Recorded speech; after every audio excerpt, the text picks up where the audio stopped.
Thanks, Linda. Thank you, Ben. Hi, everyone. It's an absolute pleasure to be here to share some thoughts and insights specific to adolescents with HIV prevention and long-acting methods. So, why are we talking about adolescents? And some people need to be reminded that HIV in adolescents is a public health concern. In 2022, 140,000 adolescents aged 10 to 19 years acquired HIV, and the numbers sadly are not very different from the recently released estimates from 2023.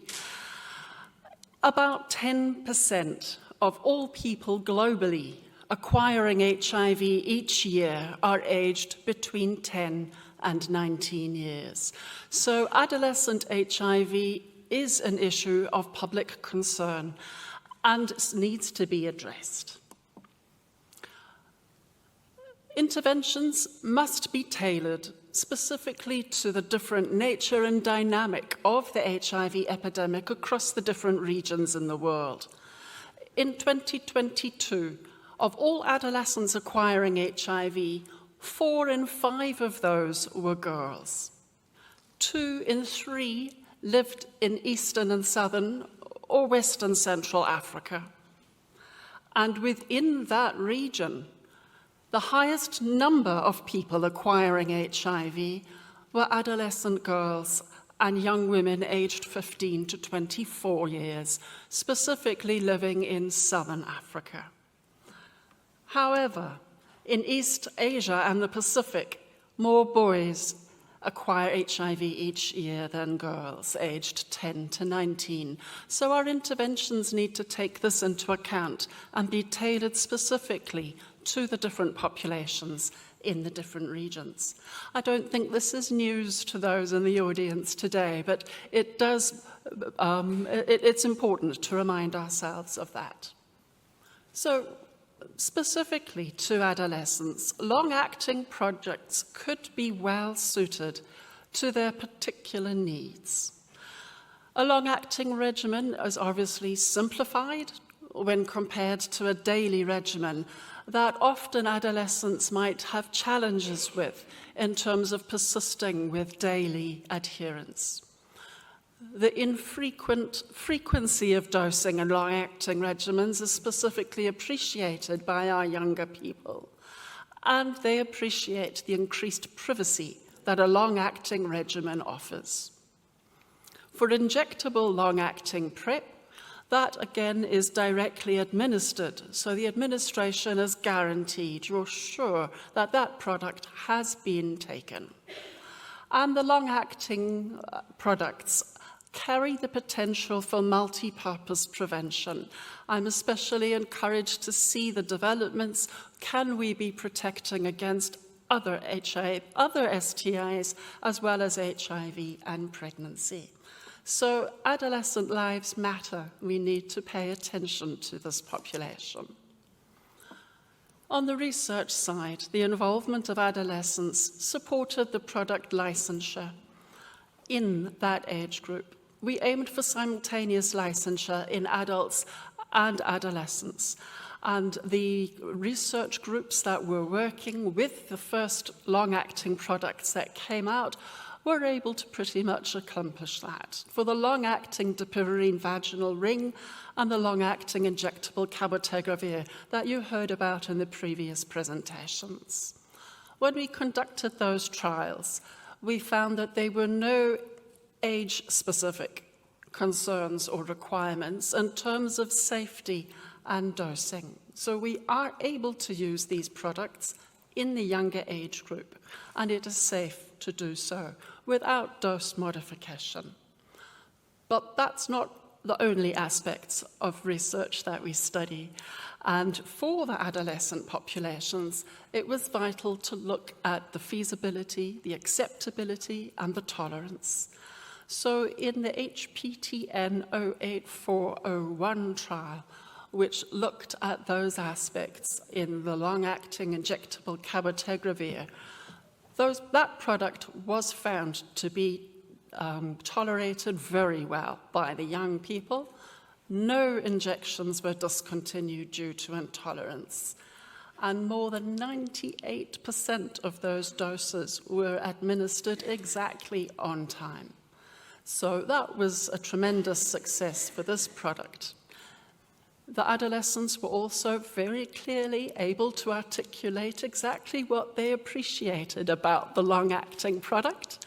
They were able to tell us why they liked using it, as well as to bring forward any concerns they had. We were worried that they might not tolerate the injections. We were always told about needle phobia and fear, and that was always a consideration, that would this deter them from coming forward for a long-acting injectable product? Well, that didn't turn out to be the case, and almost all of them opted to continue receiving the long-acting injectable cabotegravir PrEP at the end of this trial in the open-label extension product. So that was for the cabotegravir injection. For the dapivirine vaginal ring, a different study was done, and these adolescents were able to experience using the ring and then the daily oral PrEP, or had been randomized to start with daily oral and then move on to the vaginal ring. So they had direct experience of both methods and then were given a choice. And they were able to make that choice and select the method that they found better suited to their specific individual needs. And during the choice period, 67% of those adolescents chose the long-acting method, which in that trial happened to be the ring. So the similar outcomes are anticipated for the newer long-acting technologies, and I'm sure you're all awaiting tomorrow's presentation about the lenacapavir results. And to note, for that trial, phase 3 trial, they were able to engage and involve adolescents right away at the same time as the adults were enrolled. So look out for that tomorrow. However, product licensure does not equal access.